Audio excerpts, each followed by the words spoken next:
অভ্যাস তাদের মাঝে গড়ে তুলুন।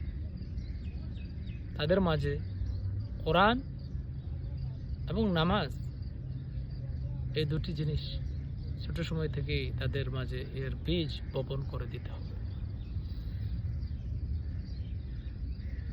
আপনি যদি আপনার সন্তানকে কোরআনের শিক্ষা দেন, তাহলে কোরআন আপনার সন্তানকে সব কিছুই শিখিয়ে দেবে।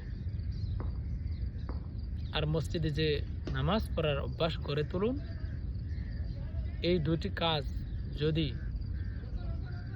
মা বাবা এবং গার্জিয়ানরা করুন,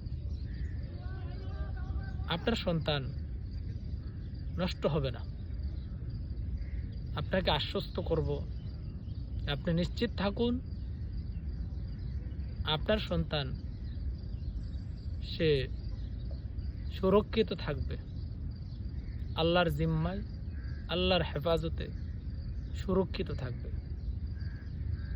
আর সে শুধু নিজে সৎ হবে না, বরং সে সৎকর্মের, সৎ কাজের সন্ধান মানুষকে দেবে। অর্থাৎ সে নিজে সালেহ, নিজে সৎ এবং মুসলেহ, যে অন্যকে সৎ কাজের দাওয়াত দেয়, সৎ কাজের পথ দেখায়, আপনার সন্তান হবে মুসলেহ, যে অন্যকে সৎ কাজের পথ দেখাবে। সুবহানাল্লাহ। আল্লাহ তাআলা কোরআনে কারীমে ইরশাদ করেছেন, والذين يمسكون بالكتاب وأقاموا الصلاة إنا لا نضيع أجر المصلحين।